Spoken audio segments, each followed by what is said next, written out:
आज हम एक ऐसे फंड की बात करेंगे, ऐसे सेगमेंट के फंड की बात करेंगे जिसको सदाबहार सेगमेंट बोला जाता है और उस सेगमेंट का नाम है flexi cap segment. Flexi cap segment जैसे इसके नाम से as it sounds by its name, इस सेगमेंट में फंड मैनेजर को यह लिबर्टी होती है कि अपने फंड का कितना ही परसेंटेज वो किसी एसेट में एलोकेट कर सकते हैं। केवल एक ही लिमिटेशंस होती हैं कि अपने फंड का कम से कम 65% एलोकेशन इनको इक्विटी एसेट्स में करना पड़ेगा, जबकि ये लिबर्टी बाकी सब सेगमेंट में नहीं है। जैसे लार्ज कैप सेगमेंट में लिमिटेशंस हैं कि फंड मैनेजर अपने फंड का कम से कम 80% एलोकेशन जो है लार्ज कैप सेगमेंट में करेगा। स्मॉल कैप और मिड कैप सेगमेंट में ये लिमिटेशंस हैं, अपने फंड का कम से कम 65% एलोकेशन ये स्मॉल कैप या मिड कैप सेगमेंट में करेंगे, जबकि फ्लेक्सी कैप में ऐसा कोई लिमिटेशंस नहीं है। इसका मतलब यदि सिंपल भाषा में ट्रांसलेट करें तो हम ये कह सकते हैं कि यदि मार्केट बुलिश फेज में है और फंड मैनेजर को लगता है कभी स्मॉल कैप सेगमेंट काफ़ी बेहतर कर रहा है, तो वो 95% 98% एसेट का एलोकेशन वो स्मॉल कैप सेगमेंट में कर सकता है। और इसके विपरीत यदि उसको लगता है कि मार्केट बियरिश फेज में जा रहा है, तो 65% एलोकेशन वो लार्ज कैप में फंड में कर देंगे और 35% वो या तो कैश होल्ड कर लेंगे या डेट फंड में एलोकेट कर देंगे। इसी कॉन्टेस्ट में आज हमने फ्लेक्सी कैप सेगमेंट के कुछ फंड्स को शॉर्टलिस्ट किया है जो मेरे ओपिनियन में एसआईपी मोड ऑफ इन्वेस्टमेंट के लिए बेहतरीन फंड है।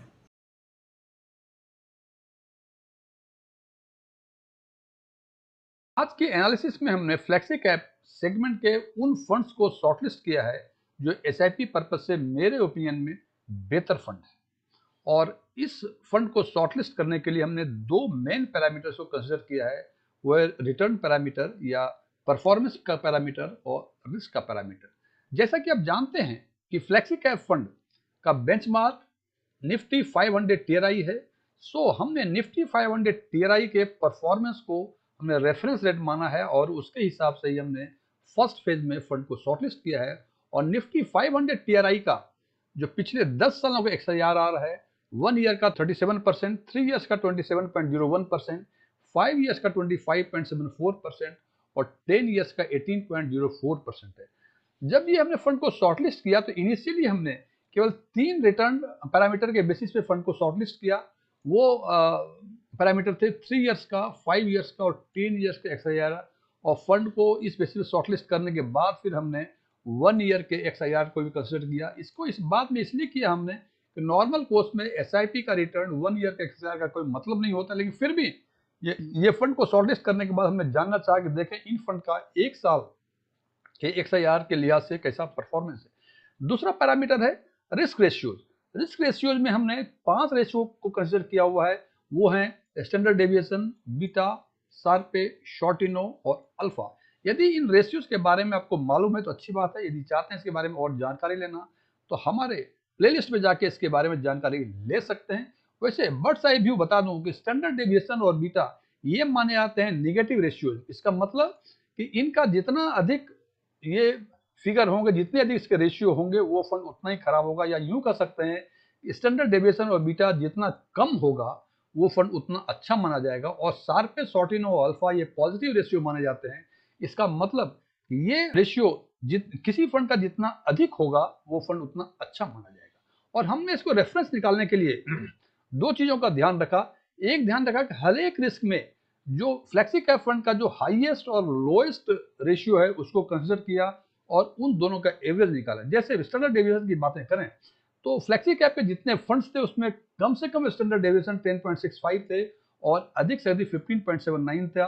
और इन दोनों का रेशियो निकाल के हमने 13.22 निकाला। और इस लिहाज से बीटा का रेफरेंस रेशियो 0.88, शार्पे का 1.11, शॉर्टिनो का 2.31 और अल्फा का 0.35।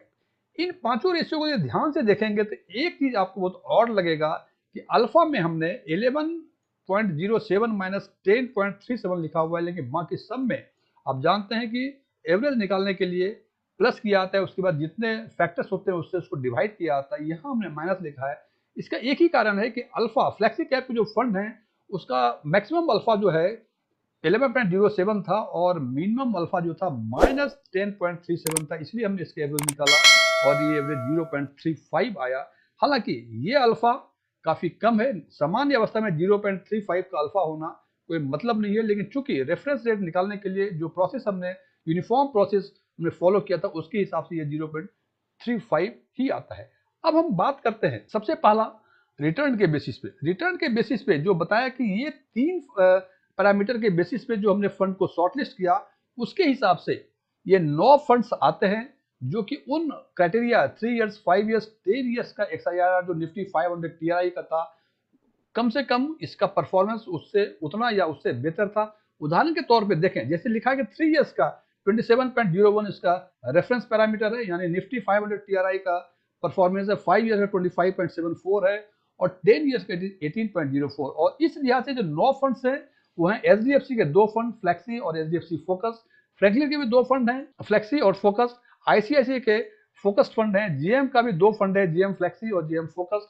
पराग पारिक और क्वांट का फ्लेक्सी कैप फंड। हालांकि कुछ एनालिस्ट का ये विचार है कि फोकस्ड फंड को वो अलग सेगमेंट में रखते हैं, लेकिन मेरे विचार से फोकस्ड फंड का जो मतलब है, सिंपल मतलब है, इनका भी मिनिमम क्राइटेरिया 65% एलोकेशन इनका इक्विटी एसेट्स में होना चाहिए, क्योंकि ये फोकस्ड हैं।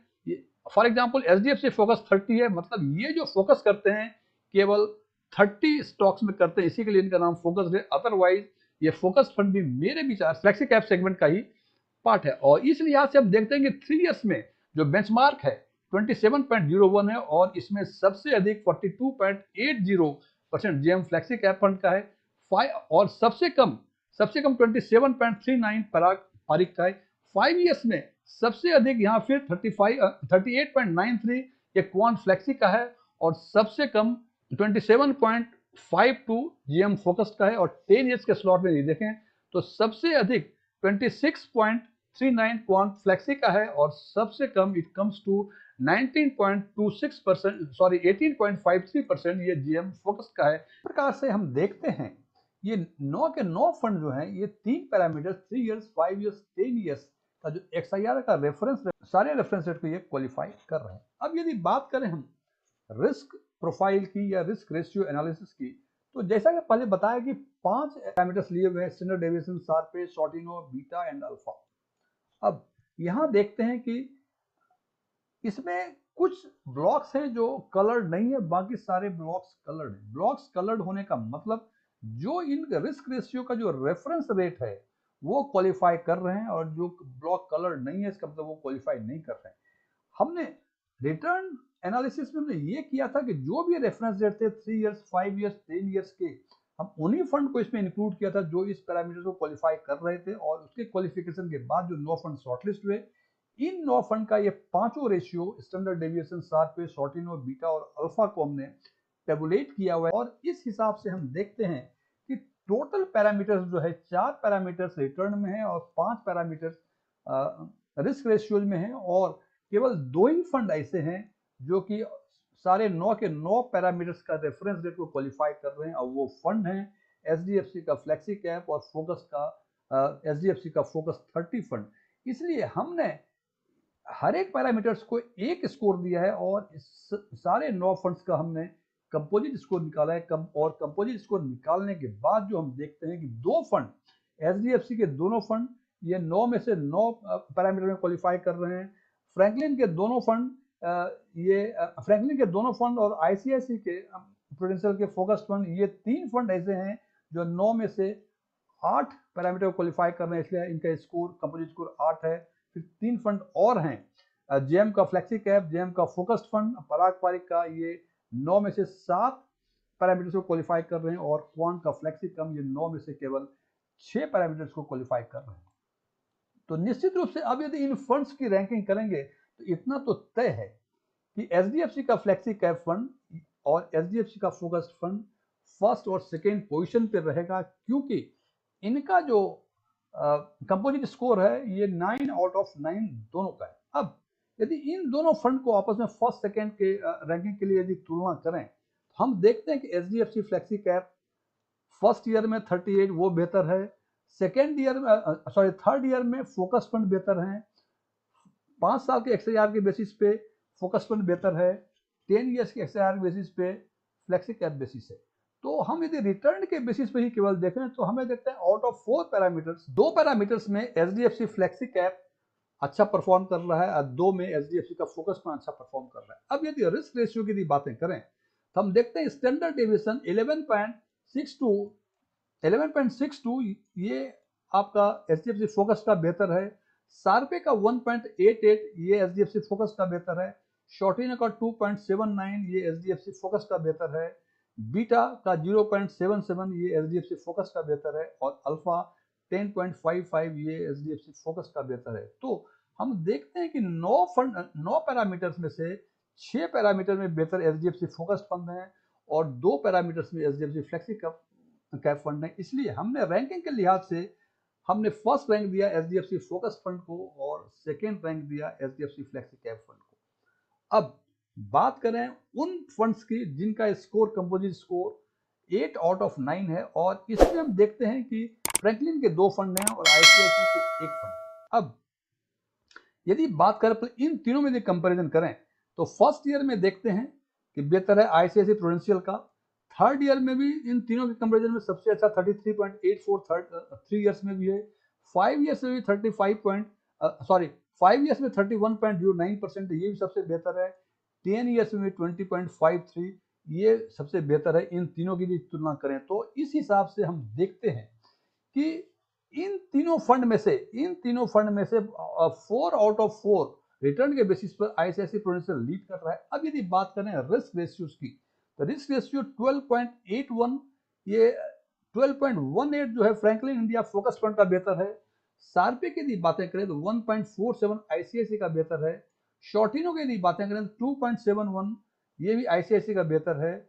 और यदि बीटा की बात करें सबसे बेहतर 0.86 है फ्रैंकलिन इंडिया फोकस फंड का और यदि अल्फा की बातें करें तो 5.5 ये आईसीआईसी प्रूडेंशियल फोकस फंड का बेहतर है। तो इसमें हम देखते हैं कि 9 में से 2 स्टैंडर्ड डेविएशन और बीटा ये सबसे अधिक नहीं है इनका, बाकी 7 में ये लीड कर रहे हैं। इसलिए हमने आईसीआईसी प्रूडेंशियल फोकस को थर्ड रैंक पे रखा है। और अब रही फ्रैंकलिन इंडिया फ्लैक्सी और फोकस के बीच में फोर्थ फिफ्थ या दोनों को फोर्थ, तो इसमें भी कंपेयर किए हैं तो हालांकि उस लिहाज से मुझे बेहतर दिखते हैं फ्रैंकलिन इंडिया फ्लैक्सी कैप, लेकिन दोनों का डिफरेंस जो है ये काफी कम है। इसलिए हमने अपने परसेप्शन के लिहाज से दोनों फंड को फोर्थ पोजीशन पे रखा है। हालांकि यदि आप चाहें तो फ्रैंकलिन इंडिया फ्लैक्सी कैप को थर्ड पे रख के फ्रैंकलिन इंडिया फ्लैक्सी को फोर्थ पे रखें और फोकस फंड को 5 पे रख सकते हैं, लेकिन हमने यहाँ दोनों को एक ही उसमें रखा है।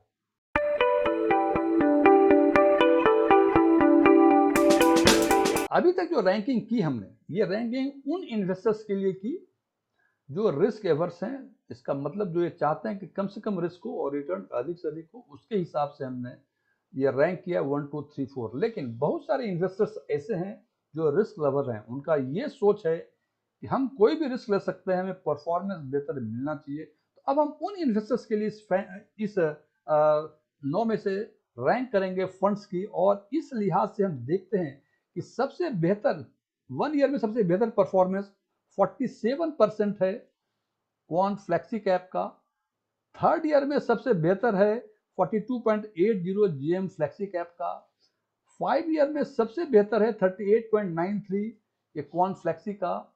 10 ईयर्स में सबसे बेहतर है 26.39 ये क्वांट फ्लेक्सी कैप फंड का। और इस लिहाज से यदि हम देखते हैं तो क्वांट फ्लेक्सी कैप रिटर्न के लिहाज से सबसे बेहतर फंड है। मतलब ये बेहतर फंड रिस्क लवर इन्वेस्टर्स के लिए हो सकता है। इसलिए हमने क्वांट फ्लेक्सी कैप को उन टाइप ऑफ इन्वेस्टर्स के लिए हमने फर्स्ट पे रखा है। और सेकंड पे यदि बातें करें हम तो हम देखते हैं कि इन फर्स्ट ईयर में क्वांट फ्लेक्सी के बाद सबसे बेहतर है जीएम फोकस का 43.6%। उसके बाद थर्ड में है 42.80% जो सबसे बेहतर फ्लेक्सी कैप का है। 5 ईयर में सबसे बेहतर 35.5 फ्लेक्सी कैप का है और 10 ईयर में सबसे बेहतर 23.62 जीएम फ्लेक्सी कैप फंड का है। इसलिए ऑल 5 में से जीएम फ्लेक्सी कैप ये 1 ईयर में भी 55% ये सबसे अधिक है। तो 4 में से चारों जो हैं सबसे बेहतर जीएम फ्लेक्सी कैप के फंड के हैं। इसलिए हमने जीएम फ्लेक्सी कैप को सेकंड पे रखा है। और उसके बाद थर्ड पे आते हैं आईसीआईसी प्रूडेंशियल फोकस फंड, ये थर्ड पोजीशन पे आएंगे उन इन्वेस्टर्स, उस टाइप के इन्वेस्टर्स के लिए भी जो रिस्क लवर है। अब एक चीज यहाँ देखने को मिलेगा जो वेरी इंटरेस्टिंग है, वो यह है कि चाहे रिस्क एवर्स हो या रिस्क लवर हो, दोनों के लिहाज से आईसीआईसीआई प्रूडेंशियल फोकस्ड फंड ये थर्ड रैंक पे आए हुए हैं। इसलिए यदि आपको कुछ नहीं समझ में आ रहा है, आपको ये समझ में नहीं आ रहा है कि आपको रिस्क लेना चाहिए या नहीं लेना चाहिए, आप आईसीआईसीआई प्रूडेंशियल फोकस्ड फंड ले सकते हैं।